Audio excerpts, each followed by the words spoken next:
Simona Halep has climbed to the top of world tennis, winning 2 Grand Slam titles along the way.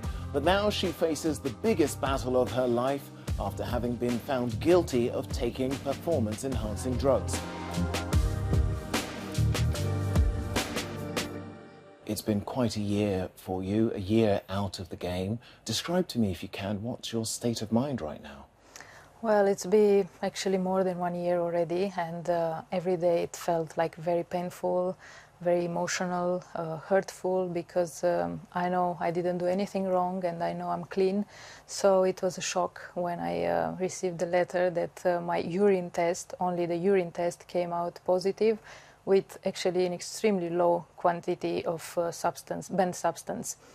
I've been always against doping, and you know, I've been loud as well about this, so didn't even cross my mind in my whole life to do something like this. So it was a shock. I struggled with the emotional part because it's been very heavy on my shoulders, and seeing this so much public, it was really affected my my mental health for sure. Well, you've received an enormous amount of support online, not surprisingly, because you're one of the world's most popular sports stars, but also a lot of detractors as well.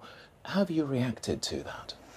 Well, the support has been amazing. The fans who are supporting me unconditional, which means a lot. It means huge to see the people, even if I face the worst moment in my life as an athlete, I know I'm clean. I received tons of messages, good messages, and the biggest thing is that I never faced a person who tells me something negative. So all of them were positive, and this gave me the strength to keep fighting every day to clear my name and to show that I didn't do anything wrong.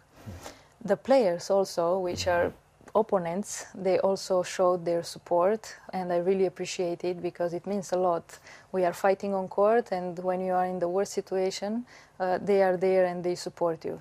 Also the legends, I had such a big support from legends in tennis, and they were also publicly spoken about me, and this means a lot. They were supporting me full, and it's great, it's huge.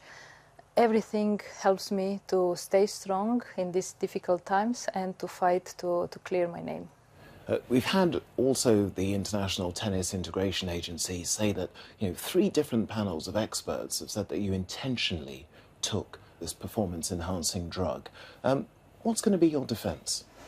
Well, yeah, they said that, but it's very clear that it was a contamination. 3 days before the positive urine test, I was negative blood and urine. So I've been told at the beginning that it's extremely low quantity of this substance, banned substance, and in those 3 days I could not have doped.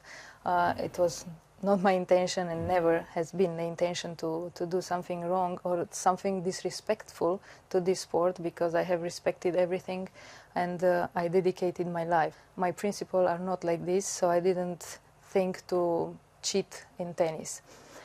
The 2 things that the contamination, I think it's very strong for me, and the second one, the blood, I had many tests, and all of them were negative, so they never found anything wrong in my blood. So with these 2 things, I feel confident going and facing TAS. Do you trust the process, though? Yeah, I think it's way too long to wait for an athlete, professional athlete. I accepted I had nothing to do against this, and now I'm looking forward in February, and finally I will have the final decision. Some of the criticisms that have been levelled against you, and some of those have also come against your team as well. Patrick Mouratoglou, perhaps the most high-profile tennis coach in the world, he's come out now in the last month and said, has admitted responsibility, saying, yes, our team got it wrong, you did have this contaminated collagen.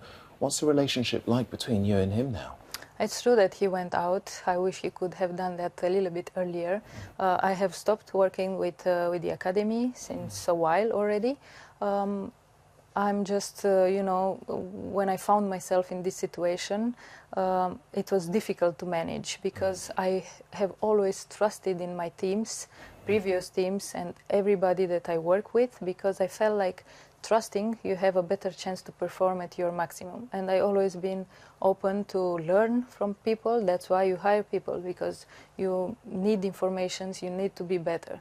So I always trusted this, and my trust is broken a little bit right now.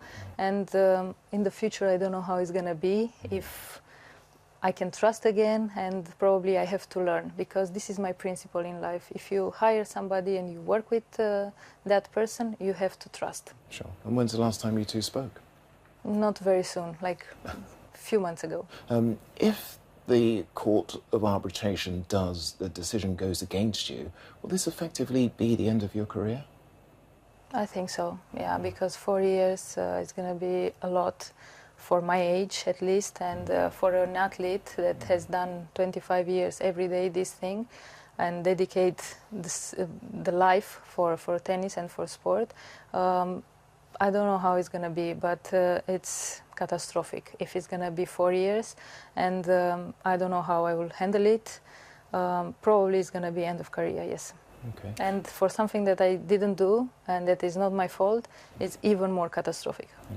Well, you remain a national hero in your native Romania and beyond, for sure.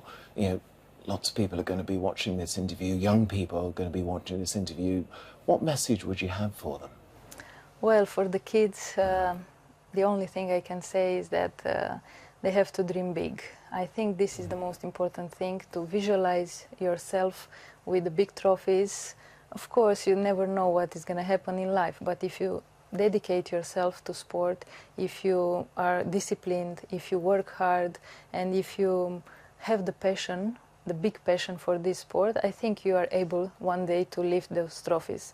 I did this, and I can share this with them. They have to have the courage to trust themselves and to go forward. I know some days are difficult because you don't feel like going there, you feel tired, you feel exhausted, you feel depressed sometimes, but if you push yourself and you go on court in those days, the step is huge. And I wish them good luck and to trust in themselves, to have the confidence inside them.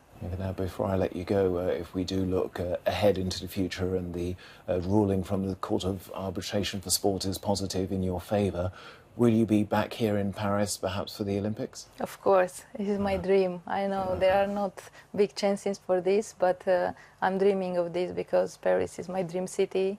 I won Roland Garros here when I was junior, so everything started very early, and it will be amazing to be back on court. No matter what, but I just want to be on court because there I belong, and I feel like I want to do it again. Simona Halep, thank you for this interview. Thank you too for listening and for talking to me. No problem.